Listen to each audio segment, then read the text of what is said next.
Maravilha, então vamos lá, vamos dar uma olhada aí nesse voto polêmico do ministro Gilmar Mendes, onde eu separei alguns detalhes aqui para a gente comentar. A parcialidade que o Gilmar Mendes entendeu para o caso foi aferível a partir dos fatos narrados na imputação original, afastando a discussão sobre a ilicitude das conversas. Então, o primeiro ponto da decisão foi: eu não estou diretamente falando das conversas. Porque as conversas, e aí me perdoem quem pense o contrário, elas realmente... Esquece que foi hacker, tá, gente? A gente já superou essa primeira discussão. Eu tive acesso às conversas. Então, você olhando as conversas, e aí me perdoe quem pense o contrário, e é natural, a gente tem que conviver bem com quem pensa diferente da gente. Eu não preciso de respeitar outra pessoa que pensa diferente de mim. Há sim um conluio do Sérgio Moro com os procuradores, na minha humilde visão. Várias conversas, por exemplo, Procuradoria, muda essa procuradora, porque essa procuradora ela não é boa de audiência. Ou seja, na minha visão, isso é um aconselhamento. E um dos casos de suspeição do 254, inciso 4, é o aconselhamento de uma das partes, que gera a suspeição. O que é a suspeição e o que é o impedimento? Suspeição, SU, é de forma subjetiva eu desconfiar da imparcialidade alheia. Eu posso desconfiar da imparcialidade do juiz, do promotor, do advogado, do oficial de justiça, do perito, porque por mais que eu tenha no código, lá no 254, somente falando do juiz, isso não significa que eu não possa falar dos outros. Eu posso sim falar dos outros. Artigo 254, inciso 4. Ah, faz esse pedido que eu vou deferir. Cuidado. Então, assim, olhando as conversas, na minha humilde concepção, é caso de suspeição. Mas o Gilmar Mendes, ele aferiu a parcialidade do Sérgio Moro por outros fatos narrados no caso concreto. E aí eu separei aqui os três mais importantes. Número 1, o julgador, no caso Sérgio Moro, definindo os limites da acusação e selecionando pessoas. Esse seria o primeiro ponto. O segundo ponto, o julgador, no caso Sérgio Moro, indicando testemunha e sugerindo meios ilícitos para a inserção da prova. E aí eu remeto vocês na primeira decisão do Fachin. Quando os procuradores de Curitiba ficaram sabendo que o caso do triplex, o caso lá do sítio de Atibaia, poderia não ser julgado em Curitiba, e sim lá em Brasília, que havia uma conexão com os crimes em Brasília, houve uma união de esforços do Moro com o Deltan, principalmente, que liderava a equipe, de trazer o caso do Lula para Curitiba, para a 13ª. A gente tem que colocar a Petrobras aí no meio para trazer aqui para Curitiba. E aí houve esse conluio para puxar para Curitiba. E aí o Fachin, tardiamente, aí todo mundo me pergunta, pô, Belo, mas só agora? É, gente, política brasileira. Tardiamente reconheceu a incompetência da 13ª, gerando uma nulidade dos atos decisórios. Levado para Curitiba, houve uma atuação conjunta em alguns momentos, terceiro ponto, uma nota conjunta do juiz aconselhando o procurador, uma nota contra a defesa. Ou seja, depois que eu li o livro, depois que eu tive acesso às conversas, eu não consigo imaginar que isso não seja suspeição, que isso não seja quebra de imparcialidade. Me desculpe a sinceridade, aqui esquece se o Belo é Lula, se o Belo é Bolsonaro, esquece isso. O que eu defendo é o sistema acusatório. Defendo e muito o sistema acusatório. Agora, nesse segundo ponto aqui, quando ele fala aí da imparcialidade objetiva, o que seria essa imparcialidade objetiva? O que seria essa imparcialidade objetiva? Será que ele aconselhou? Isso é subjetivo. Agora, objetivamente, vamos lá. E aí o Gilmar Mendes descascou. Primeiro, houve uma condução coercitiva do Lula. Foi até retratado naquele filme Polícia Federal, a Lei é para Todos.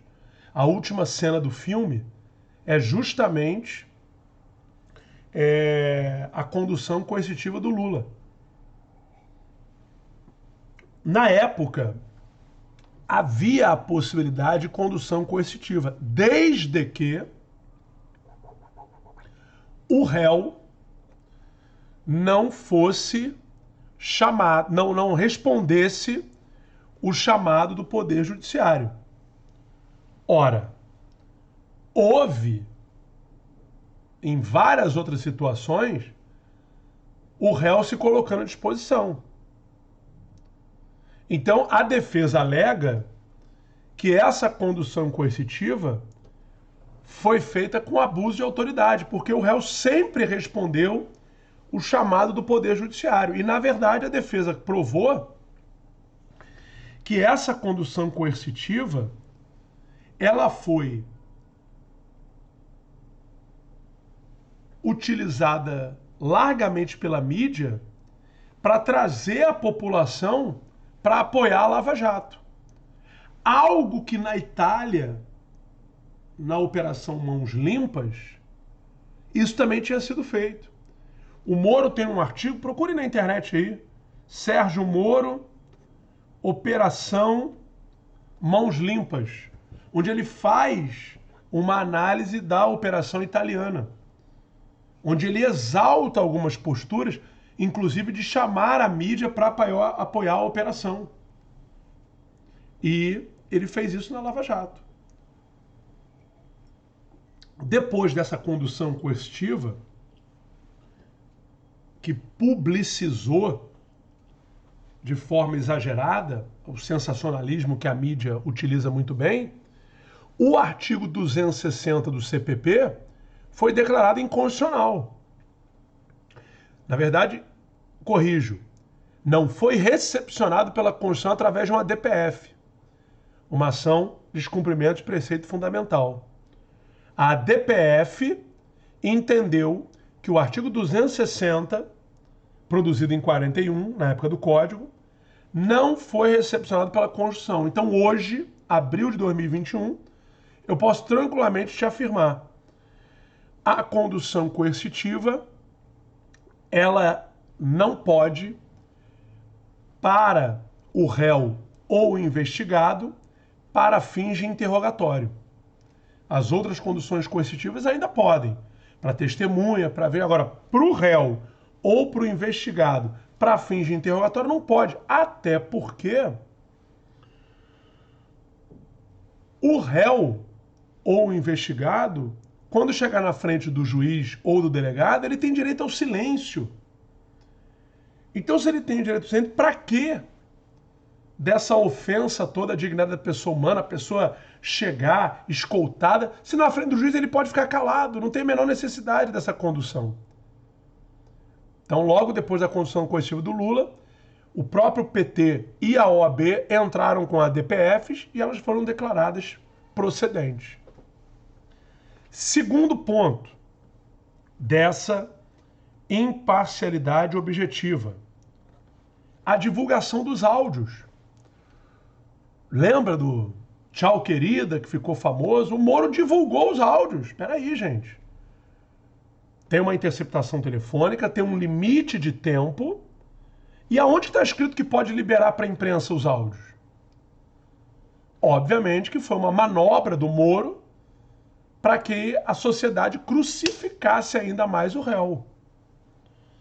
E o Gilmar Mendes disse que isso foi uma manobra que se afere claramente uma quebra de imparcialidade objetiva.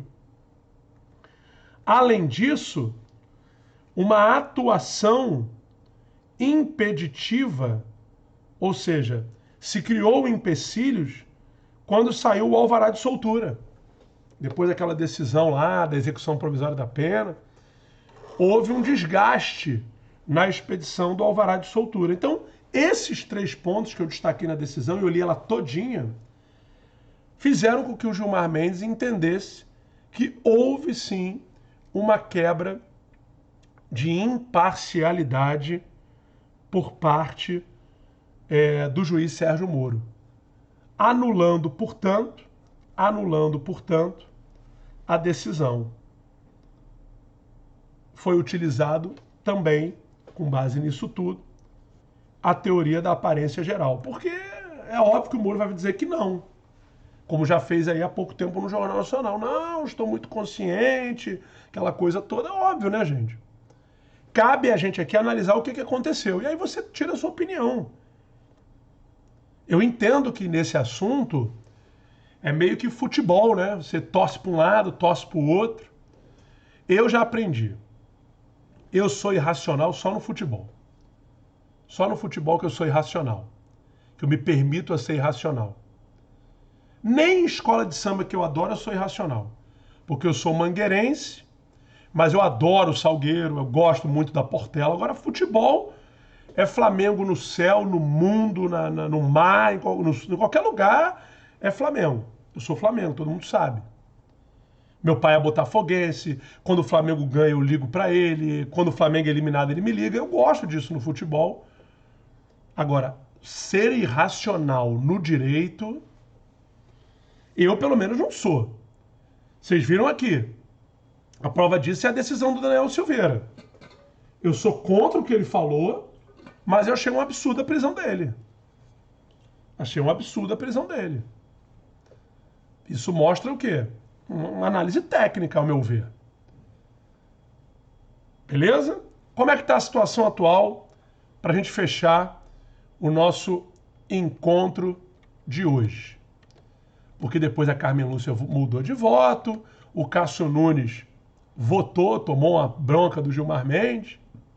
Vamos ver a situação atual para a gente acompanhar as cenas dos próximos capítulos. E é claro que aqui no nosso moderno processo penal, novidade surgindo, quem vos fala humildemente vai trazer para vocês a análise completa como eu estou fazendo agora. Situação atual. O presidente do Supremo, ministro Luiz Fux, pautou para o dia 14 de abril o julgamento da anulação das condenações do ex-presidente Lula. O plenário irá analisar os agravos regimentais, apresentados pela PGR e pela defesa do ex-presidente. No agravo regimental, a PGR pede que o Supremo reconheça a competência da 13ª Vara Federal de Curitiba e preserve todos os atos processuais e decisórios. Também em agravo regimental, a defesa de Lula solicita que se ajustem os efeitos da decisão de Fachin relativos à declaração da perda de objeto dos processos conexos. Então, anota aí na agenda, se não mudar nada, dia 14 de abril, estarei acompanhando para vocês a decisão que, pelos bastidores de Brasília, e eu confesso que eu gosto bastante de acompanhar, meu pai me ajudou a gostar bastante dessa parte política, que me ajuda no processo penal. Tanto que aqui eu tenho a prateleira de biografias políticas, tem JK, Tranquedo, Figueiredo, tem Getúlio, Carlos Lacerda, Luiz Carlos Prestes, Antônio Carlos Magalhães. Realmente é um tema que eu gosto bastante. Vou até comprar agora, tá baratinha na Amazon, a do Brizola, que eu não tenho a biografia do Brizola, vou comprar também, a do João Goulart também, que eu gosto de ler sobre esses assuntos. Espero que vocês tenham gostado desse nosso primeiro encontro. E se você puder, dá uma olhadinha lá no podcast, no Não Me Emociona, já tem um primeiro episódio. A minha ideia é gravar um episódio a cada 15 dias. E lembrem-se, lá no podcast, tá lá no Spotify, o Não Me Emociona, eu falo de tudo, menos de direito. Muito, muito obrigado por vocês estarem acreditando nesse meu projeto Moderno Processo Penal. Eu vou me empenhar ao máximo. Amor, alma, organização, inovação não vão faltar. E tudo que vocês precisarem, vocês têm as minhas redes sociais, o meu e-mail, modernoprocessopenal@gmail.com. Vai ser uma honra a gente estudar junto o processo penal. Tchau, tchau.